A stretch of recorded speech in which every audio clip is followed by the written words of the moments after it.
Oke, assalamualaikum warahmatullahi wabarakatuh. Ketemu lagi di materi matematika peminatan untuk kelas 12. Minggu lalu Ibu udah menyampaikan materi pengantar tentang peluang suatu kejadian. Nah, kali ini masih materi pengantar, jadi belum ke materi inti di semester ini. Ibu akan mengingatkan kembali tentang kombinasi. Sebenarnya ini ada pasangannya, permutasi, tapi Ibu akan menjelaskan yang kombinasi saja. Eh, di pelajaran matematika wajib pun kalian sedang mempelajari ini ya, jadi nyambung. Oke, baik, Ibu akan mengulang sedikit tentang kombinasi. Tidak sedikit, sini sebenarnya banyak, lumayan contoh soalnya yang banyak Ibu variasikan. Oke, kombinasi itu adalah suatu teknik yang menyatakan banyaknya cara menyusun beberapa objek dari suatu grup tanpa memperhatikan urutan. Nah, kuncinya di sini kombinasi tanpa memperhatikan urutan. Karena apa? Karena permutasi itu, temannya itu, dia memperhatikan urutan. Jadi untuk membedakan kombinasi dan permutasi itu terletak pada ini, memperhatikan atau tidak memperhatikan urutan. Nah, jadi kalau tidak memperhatikan urutan, dia kombinasi. Nah, dengan demikian jika ada objek yang hanya berbeda urutan, maka tidak diperbolehkan atau akan dianggap sama objeknya. Nah, seperti ini. Menurut kombinasi 1, 2, 3 itu sama saja dengan 2, 3, 1 atau sama saja dengan 3, 1, 2. Nah, ini dihitung 1 ya Nak ya. Nah, jadi itu ciri untuk kombinasi. Jadi urutan tidak dipermasalahkan. Baik, kita lihat di sini Ibu nyebutnya permasalahan 1, padahal ini ada contoh soal ya.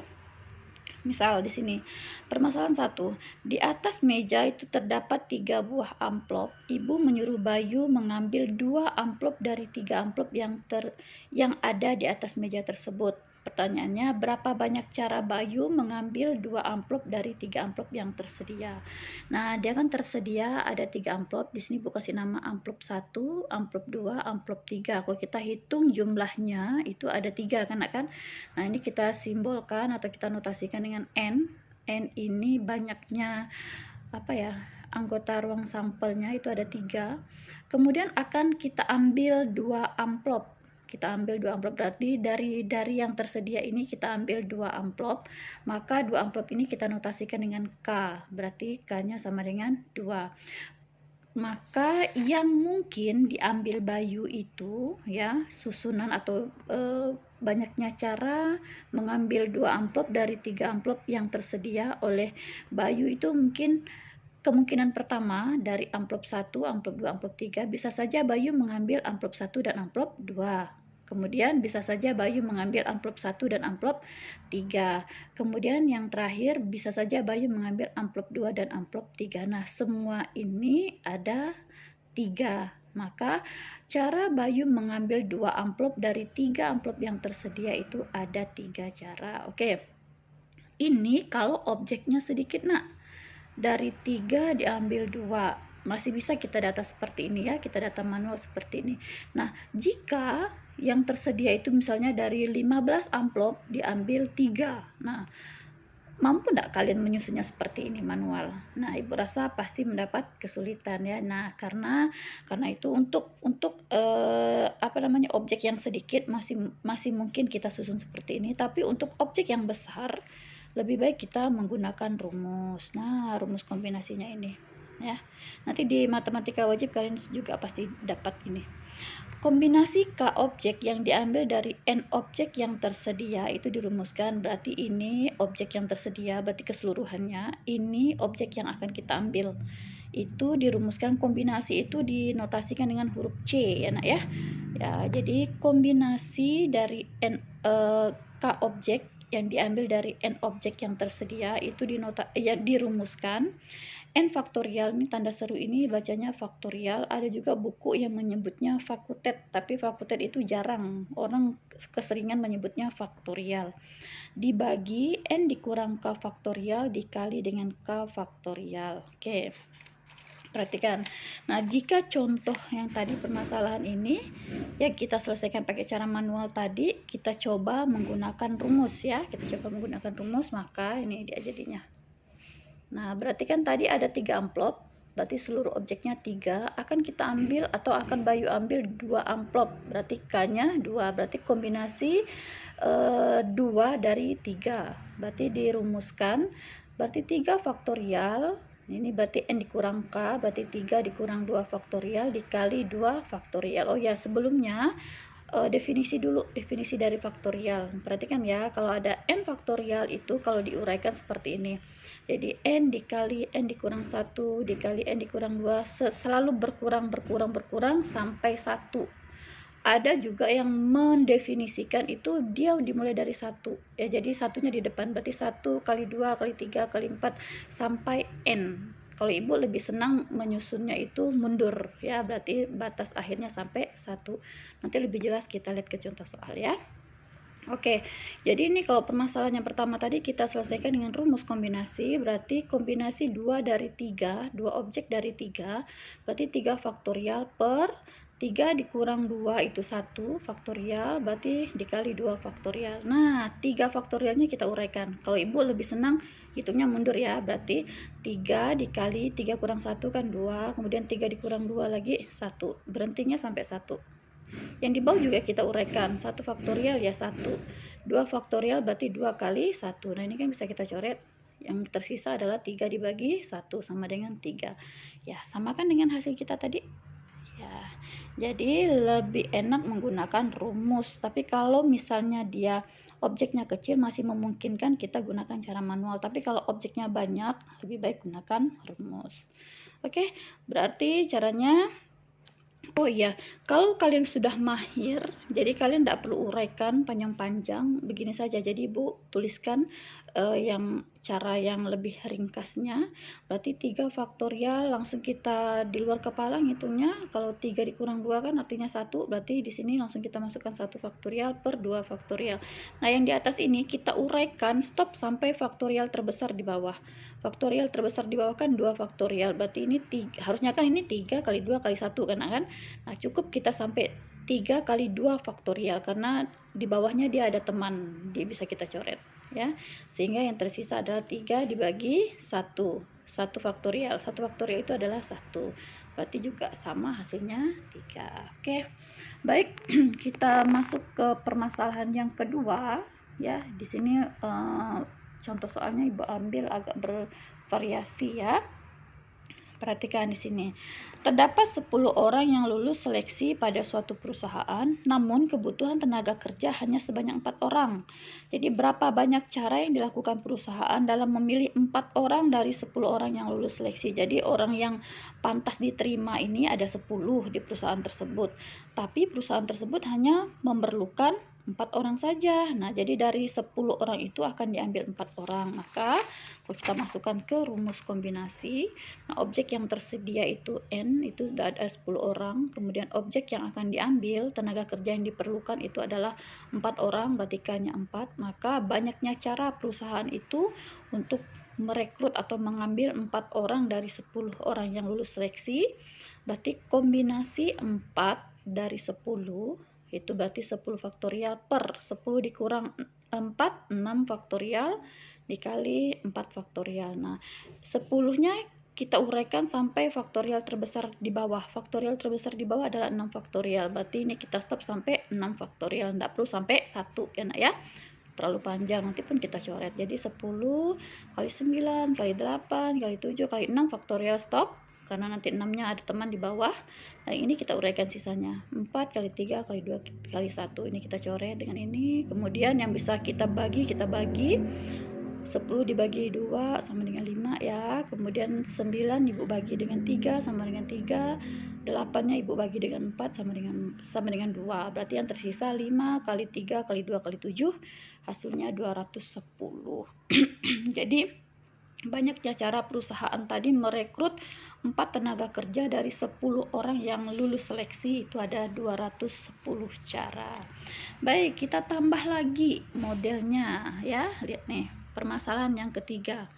Sebuah kelas akan memilih 4 putra dan 5 putri untuk menjadi kelompok paduan suara.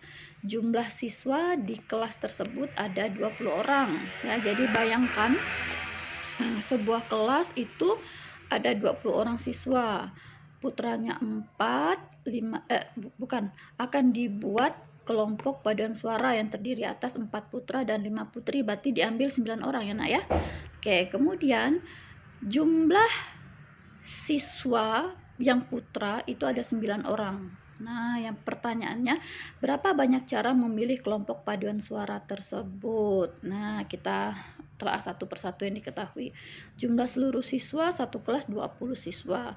Jumlah putranya diketahui 9, berarti jumlah putrinya bisa kita cari. 20 dikurang 9 sama dengan 11. Jadi 9 putra, 11 putri.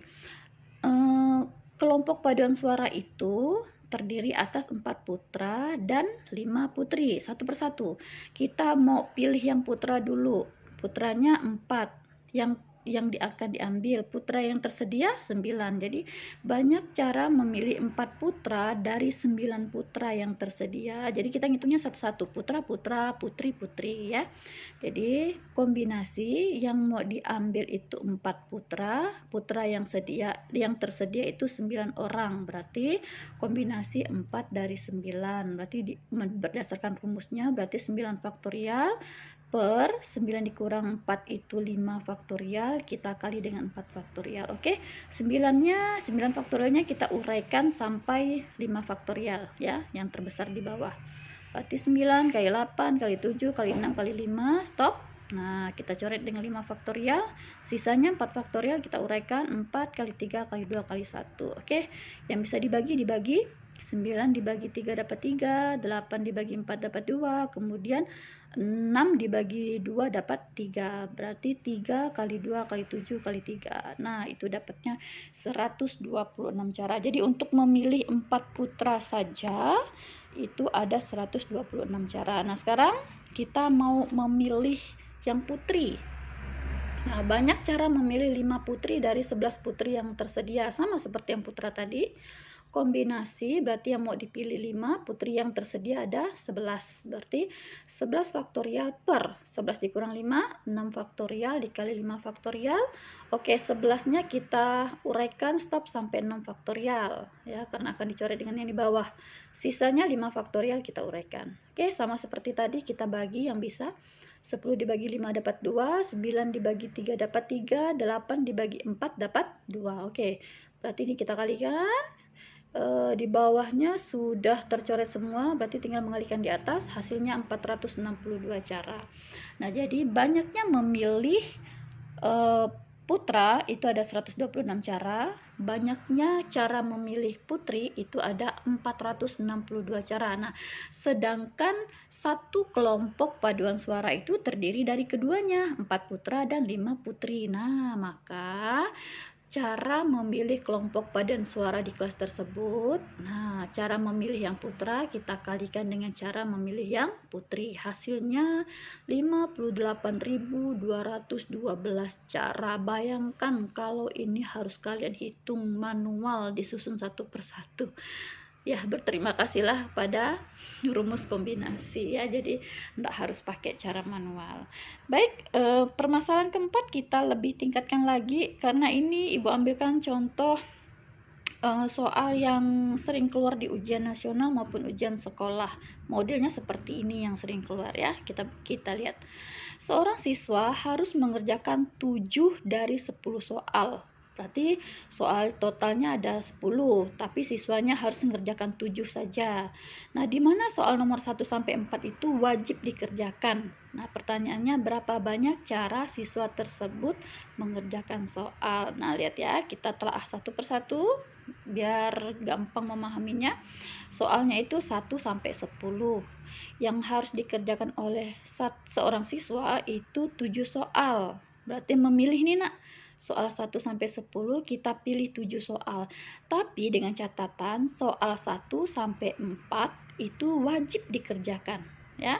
Berarti kalau 1 sampai 4 wajib dikerjakan, dari 7 soal dia udah mengerjakan 4 kan? Berarti masih ada berapa soal lagi? Masih kurang 3 soal. Jadi 7 soal udah dikerjakan 4 soal nih yang wajib 1 sampai 4 tadi. Maka dia masih 3 soal lagi yang belum. Nah, 3 soal ini harus dipilih, bebas memilih dari soal nomor 5 sampai nomor 10. Karena tadi kan 1 sampai 4 kan soalnya wajib. Berarti yang tersisa soal nomor 5 sampai nomor 10. yang kita perlukan hanya tinggal 3 soal. Berarti kita memilih 3 soal dari soal nomor 5 sampai 10. 5 sampai 10 ada berapa soal, Nak? Hitung. 5, 6, 7, 8, 9, 10. Ada 6 soal kan? Berarti dia harus memilih 3 soal dari 6 soal yang tersedia. Jadi bebas memilih dari 6 soal itu, kita ambil 3 saja supaya mencukupkan jadi 7 tadi. Nah, jadi kombinasi 3 soal dari 6 soal yang tersedia. Jadi 6 faktorial, 6 dikurang 3, 3 faktorial dikali 3 faktorial. 6 faktorialnya kita uraikan sampai 3 faktorial saja supaya bisa dicoret. 3 faktorialnya kita uraikan, berarti 6 dibagi 3, 2, kemudian yang bisa lagi 4 dibagi 2, 2, nggak ada lagi ya, berarti sisa 2 kali 5 kali 2, ada 20 cara. Nah, soal ini sering anak ya keluar, sering muncul di ujian nasional ataupun ujian sekolah. Baik, satu lagi, nah satu lagi ini ada apa ya, dimasukkan peluang, ini juga sering keluar nih ya.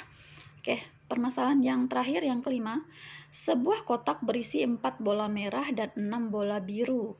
Bayangkan sebuah kotak berisi ada 4 bola merah dan 6 bola biru. Berarti total bolanya berapa? Ada 10. Nah, dari itu kan nanti dicampur tuh, dicampur.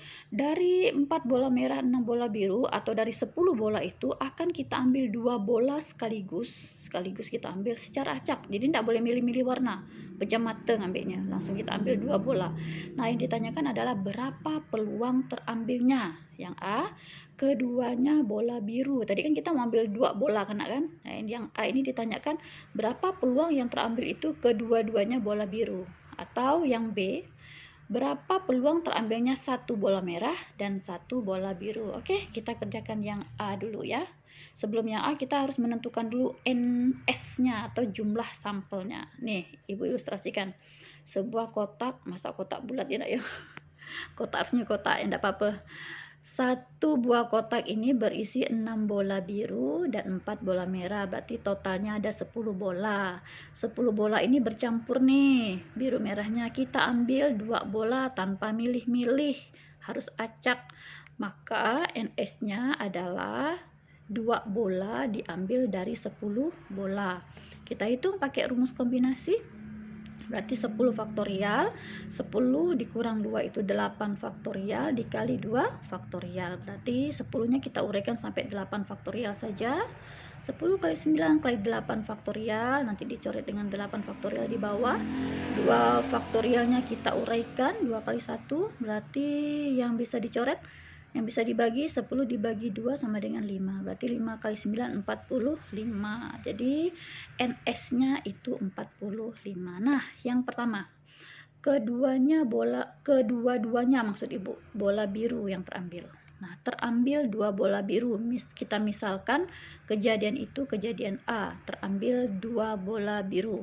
Maka kita bisa menentukan NA. NA itu bola birunya ada berapa? 6. Berarti khusus biru saja nih, bola birunya 6, terambil 2 biru. Tinggal kita hitung pakai kombinasi lagi, berarti 6 faktorial, 6 dikurang 2 itu 4 faktorial, dikali 2 faktorial, 6 faktorialnya kita uraikan sampai 4 faktorial, bisa dicoret, 2 faktorialnya kita uraikan, berarti tinggal 6 dibagi 2 sama dengan 3, 3 kali 5 sama dengan 15, berarti banyaknya NA, banyaknya kejadian terambil terambilnya 2 bola biru itu ada 15, banyak caranya itu ada 15. Maka untuk menentukan peluangnya, peluang 2 biru atau tadi kejadian 2 biru kan kita kasih nama kejadian A atau PA itu sama dengan, nah kembali lagi yang rumus yang peluang suatu kejadian di video sebelumnya ya. N kejadian tersebut dibagi NS, berarti NA dibagi NS, NA kita 15, NS kita 45. Nah, kita sederhanakan sama-sama dibagi 15, dapatnya 1/3. Nah, jadi ini peluang terambil 2 bola biru. Jadi pada saat dari 10 bola tadi yang terdiri dari 4 bola merah dan 6 bola biru, kita ambil 2 bola sekaligus secara acak, maka peluang peluang terambil kedua-duanya bola biru itu besarnya adalah 1/3. Kemudian yang B ini terambil satu merah, satu biru. Nah, satu merah, satu biru. Misalkan kejadian satu merah, satu biru itu kita buat jadi kejadian B. Satu persatu dulu nih, Nak. Kalau tadi kan biru saja, maka satu kali aja kita cari. Karena ini ada merah, ada biru, 2 kali dicari. Nah, kita cari dulu kejadian jumlah kejadian terambil satu merah. Berarti kan merahnya kan ada 4 kan merahnya. Oke, dari 4 diambil 1. Berarti 4 faktorial per 4 dikurang 1 sama dengan 3 faktorial. Kita kali dengan 1 faktorial. Ini kita uraikan sampai 3 faktorial. Bisa dicoret dengan yang di bawah. Jadi sisa 4/1 sama dengan 4. Nah, tadi satu bola merah. Sekarang satu bola biru. Bola biru seluruhnya ada berapa? 6. Berarti dari 6 itu kita ambil 1 ya, bisa saja terambil biru yang pertama, bisa saja terambil biru yang kedua, dan seterusnya. Kita masukkan ke rumusnya, berarti 6 faktorial per 6 dikurang 5 sama dengan 1, 6 dikurang 1, maaf, 6 dikurang 1 sama dengan 5 faktorial dikali dengan 1 faktorial. Oke, belajar dari pengalaman ini, kalau 4, 1 hasilnya 4, berarti 6, 1 hasilnya pasti 6. Oke, nah sekarang kalau kedua-duanya, nah serempak nih, kita ngambilnya serempak nih, berarti jumlah terambilnya satu merah, banyaknya cara terambil satu merah dan satu biru, berarti 4 kali 6 ada 24. Anggaplah ini berarti N, kejadiannya kan tadi satu merah satu biru itu NB ya, NB nya 24. Oke, kita akan menghitung PB, peluang satu merah satu biru. Jadi peluang terambilnya satu merah satu biru itu sama dengan, kita misalkan tadi PB, berarti NB per NS. NB kita dapatkan 24 ya, NS-nya 45. Oke, jadi hasil akhirnya adalah 24/45. Ini bisa disederhanakan enggak ya? Kalau bisa disederhanakan, kalau tidak ya udah. Oke. Jadi nanti di materi intinya itu peluang distribusi binomial ya. Itu kombinasi dipakai, makanya ibu ingatkan kembali ini. Baik, untuk minggu ini tidak ada tugas, kalian free dulu ya, karena minggu lalu udah ada tugas. Minggu depan kita masuk ke materi inti tentang peluang, ini dia, distribusi peluang binomial, distribusi normal, dan uji hipotesis. Baru kita masuk ke intinya ini ya. Baik, materi pengantarnya udah selesai. Kemarin peluang suatu kejadian, kemudian yang sekarang itu kombinasi, karena kedua ini ada dalam materi inti kita, jadi ibu harus mengingatkan kembali. Oke, terima kasih. Assalamualaikum warahmatullahi wabarakatuh.